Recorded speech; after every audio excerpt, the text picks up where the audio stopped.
Hare Krishna Govinda Hare Murari He Nath Narayana Vasudeva Hare Krishna Govinda Hare Murari He Nath Narayana Vasudeva He Nath Narayana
भगवान जब सुदामा जी के द्वारा लाए गए जो 4 मुट्ठी चूड़े थे,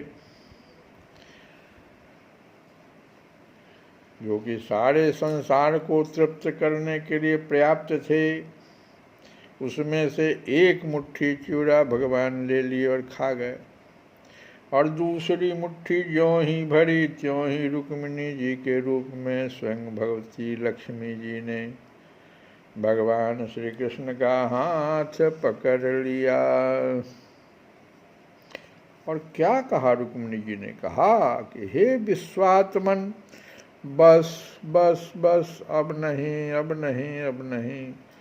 क्यों? क्योंकि मनुष्य को इस लोक में तथा मरने के बाद परलोक में भी समस्त संपत्तियों की समृद्धि प्राप्त करने के लिए यह 1 मुट्ठी चूड़ा ही बहुत है, क्योंकि इससे ही आप अत्यंत प्रसन्न चित्त हो गए हैं। अब ब्राह्मण देवता, सुखदेव जी कहते हैं कि परीक्षित ब्राह्मण देवता उस रात को भगवान श्री कृष्ण के महल में ही रहे।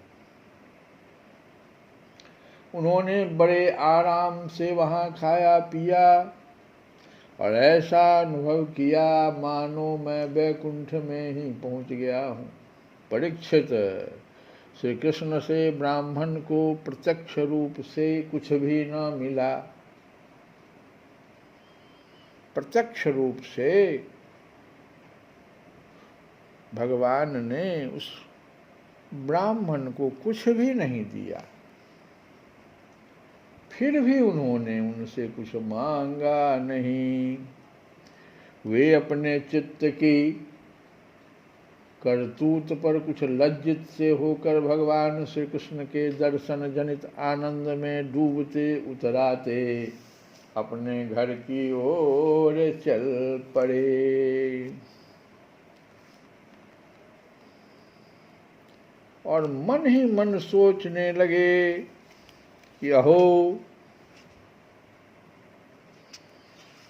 क्या सोच रहे हैं कि नंदलाल गोपाल दया करके, नंदलाल गोपाल दया करके भव सागर पार उतार मुझे।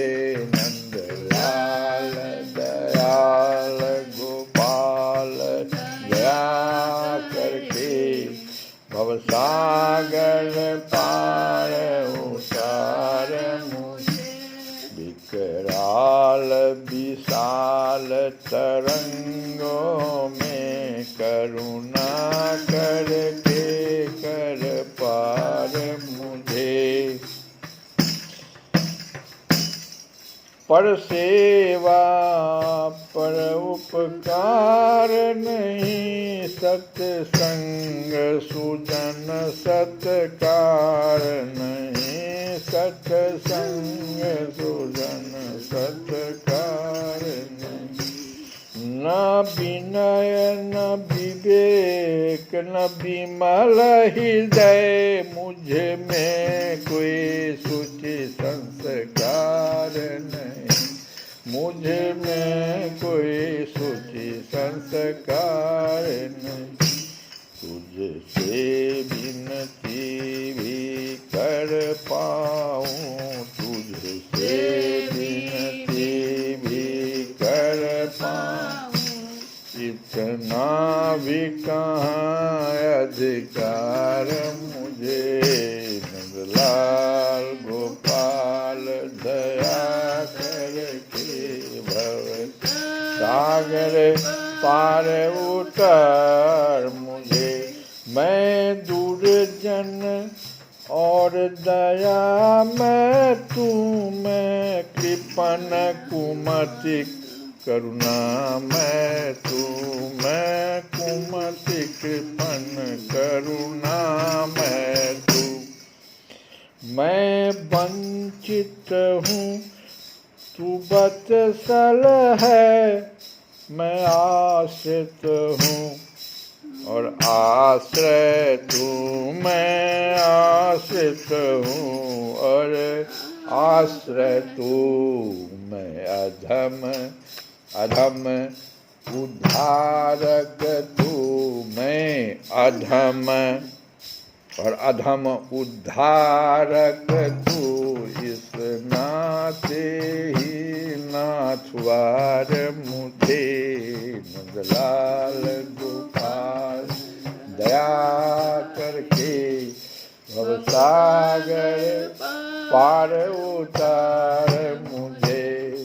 मैं धिकृत हूँ प्रभु धन्य है तू, मैं अनु हूँ नाथ अनन्य है तू, मैं अनु हूँ नाथ अनन्य है तू।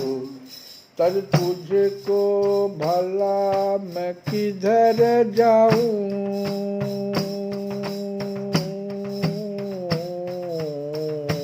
तज तुझको भला मैं किधर जाऊँ, तज तुझको भला मैं किधर जाऊँ, तज तुझको भला मैं किधर जाऊँ, शरणागत हूँ मैं शरण्य है तू, शरणागत हूँ मैं शरण्य है तू।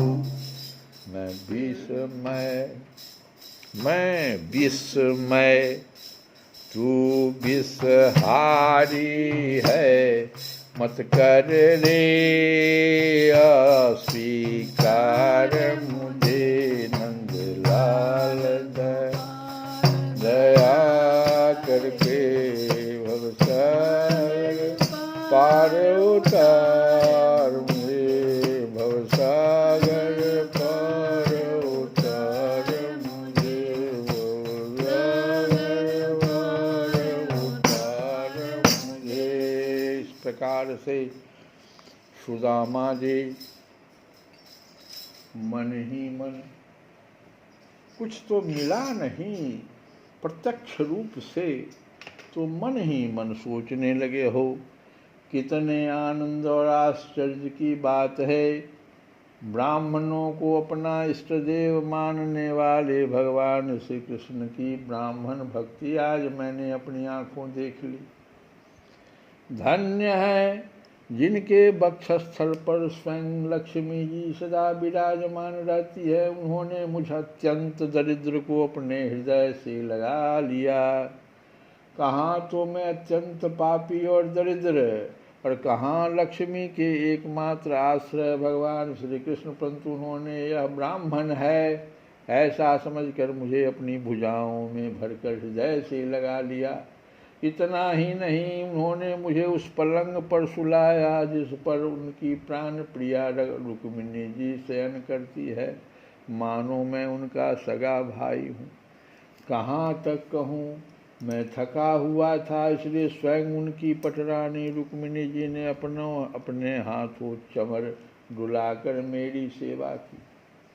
ओह, देवताओं के आराध्य देव होकर भी ब्राह्मणों को अपना इष्ट देव मानने वाले प्रभु ने पांव दबाकर अपने हाथों खिला पिलाकर मेरी अत्यंत सेवा शुश्रूषा की और देवता के समान मेरी पूजा की।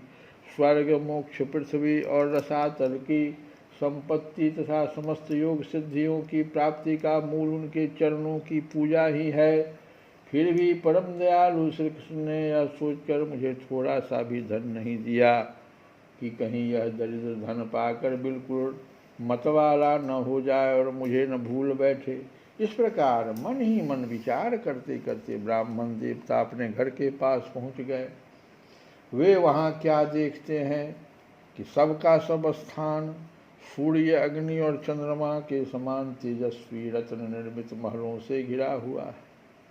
ठौर ठौर चित्र विचित्र उपवन और उद्यान बने हुए हैं तथा उनमें झुंड के झुंड रंग बिरंगे पक्षी कलरव कर रहे हैं। सरोवरों में कुमुदनी तथा श्वेत, नील और सौगंधिक भांति भांति के कमल खिले हुए हैं। सुंदर सुंदर स्त्री पुरुष बन ठन कर इधर उधर विचर रहे हैं। उस स्थान को देखकर ब्राह्मण देवता सोचने लगे, मैं यह क्या देख रहा हूँ, यह किसका स्थान है? यदि यह वही स्थान है जहाँ मैं रहता था तो यह ऐसा कैसे हो गया? इस प्रकार वे सोच ही रहे थे कि देवताओं के समान सुंदर सुंदर स्त्री पुरुष गाजे बाजे के साथ मंगल गीत गाते हुए उस महाभाग्यवान ब्राह्मण की अगवानी करने के लिए आए। पतिदेव का शुभागमन सुनकर ब्राह्मणी को अपार आनंद हुआ और वह हड़बड़ा कर जल्दी जल्दी घर से निकल आई। वह ऐसी मालूम होती थी मानो मूर्तिमती लक्ष्मी जी ही कमल बन से पधारी हो। पतिदेव को देखते ही पतिव्रता पत्नी के नेत्रों में प्रेम और उत्कंठा के आवेग से आंसू छलक आए। उसने अपने नेत्र बंद कर दिए। ब्राह्मणी ने बड़े प्रेम भाव से उन्हें नमस्कार किया और मन ही मन आलिंगन भी। प्रिय परीक्षित, ब्राह्मण पत्नी सोने का हार पहनी हुई दासियों के बीच में विमान स्थित देवांगना के समान अत्यंत शोभायमान एवं दीप्यमान हो रही थी। उसे इस रूप में देखकर वे विस्मित हो गए। उन्होंने अपनी पत्नी के साथ बड़े प्रेम से अपने महल में प्रवेश किया। उनका महल क्या था, मानो देवराज इंद्र का निवास स्थान। इसमें मणियों के सैकड़ों खंभे खड़े थे। हाथी के दांत के बने हुए और सोने के पात्र से मढ़े हुए पलंगों पर दूध के फेन की तरह श्वेत और कोमल बिछौने बिछ रहे थे। बहुत से चमर वहाँ रखे हुए थे जिनमें सोने की डंडियाँ लगी हुई थी। सोने के सिंहासन शोभायमान हो रहे थे जिन पर बड़ी कोमल कोमल गद्दियाँ लगी हुई थी। ऐसे चंदोवे भी झिलमिला रहे थे जिनमें मोतियों की लड़ियाँ लटक रही थी। स्फटिक मणि की स्वच्छ भीतों पर पन्ने की पच्चीकारी की हुई थी। रत्न निर्मित स्त्री मूर्तियों के हाथों में रत्नों के दीपक जगमगा रहे थे। इस प्रकार समस्त संपत्तियों की समृद्धि देखकर और उसका कोई प्रत्यक्ष कारण न पाकर बड़ी गंभीरता से ब्राह्मण देवता विचार करने लगे कि मेरे पास इतनी संपत्ति कहाँ से आ गई। वे मन ही मन कहने लगे, मैं जन्म से ही भाग्यहीन और दरिद्र हूँ, फिर मेरी संपत्ति समृद्धि का कारण क्या है? अवश्य ही परम ऐश्वर्यशाली यदुवंश शिरोमणि भगवान श्री कृष्ण के कृपा कटाक्ष के अतिरिक्त और कोई कारण नहीं हो सकता। यह सब कुछ उनकी करुणा की ही देन है। स्वयं भगवान श्री कृष्ण पूर्ण काम और लक्ष्मीपति होने के कारण अनंत भोग सामग्रियों से युक्त हैं। इसलिए वे याचक भक्त को उसके मन का भाव जानकर बहुत कुछ दे देते हैं, परंतु उसे समझते हैं बहुत थोड़ा, इसीलिए सामने कुछ कहते नहीं। मेरे यदुवंश शिरोमणि सखा श्याम सुंदर सचमुच उस मेघ से भी बढ़कर उदार है जो समुद्र को भर देने की शक्ति रखने पर भी किसान के सामने 9 बरस कर उसके सो जाने पर रात में बरसता है और बहुत बरसने पर भी थोड़ा ही समझता है।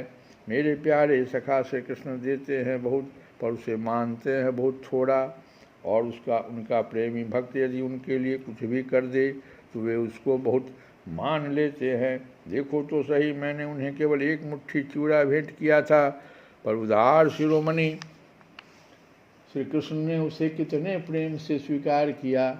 मुझे जन्म जन्म उन्हीं का प्रेम, उन्हीं की हितैषिता, उन्हीं की मित्रता और उन्हीं की सेवा प्राप्त हो। मुझे संपत्ति की आवश्यकता नहीं, सदा सर्वदा उन्हीं गुणों के एकमात्र निवास स्थान महानुभाव भगवान श्री कृष्ण के चरणों में मेरा अनुराग बढ़ता जाए, उन्हीं के प्रेमी भक्तों का सत्संग प्राप्त हो। अजन्मा भगवान श्री कृष्ण संपत्ति आदि के दोष जानते हैं। वे देखते हैं कि बड़े बड़े धनियों का धन और ऐश्वर्य के मद से पतन हो जाता है, इसलिए वे अपने अदूरदर्शी भक्त को उसके मांगते रहने पर भी तरह तरह की संपत्ति, राज्य और ऐश्वर्य आदि नहीं देते। यह उनकी बड़ी कृपा है। परीक्षित, अपनी बुद्धि से इस प्रकार निश्चय करके वे ब्राह्मण देवता त्यागपूर्वक अनासक्त भाव से अपनी पत्नी के साथ भक्तवत्साद स्वरूप विषयों को ग्रहण करने लगे और दिनों दिन उनकी प्रेम भक्ति बढ़ने लगी। प्रिय परीक्षित, देवताओं के भी आराध्य देव, भक्त भयहारी, यज्ञपति, सर्वशक्तिमान भगवान स्वयं ब्राह्मणों को अपना प्रभु, अपना इष्ट देव मानते हैं। इसलिए ब्राह्मणों से बढ़कर और कोई भी प्राणी जगत में नहीं है। इस प्रकार भगवान श्री कृष्ण के प्यारे सखा उस ब्राह्मण ने देखा कि यद्यपि भगवान अजित हैं, किसी के अधीन नहीं हैं, फिर भी वे अपने सेवकों के अधीन हो जाते हैं, उनसे पराजित हो जाते हैं और वे उन्हीं के ध्यान में तन्मय हो गए। इस ध्यान के आवेग से उनकी अविद्या की गांठ कट गई और उन्हें थोड़े ही समय में भगवान का धाम, जो कि संतों का एकमात्र आश्रय है, प्राप्त कर लिया। परीक्षित, ब्राह्मणों को अपना इष्ट देव मानने वाले भगवान श्री कृष्ण की इस ब्राह्मण भक्ति को जो सुनता है, उसे भगवान के चरणों में प्रेम भाव प्राप्त हो जाता है और वह कर्म बंधन से मुक्त हो जाता है। श्री कृष्ण गोविंद हरे मुरारे, हे नाथ नारायण वासुदेव।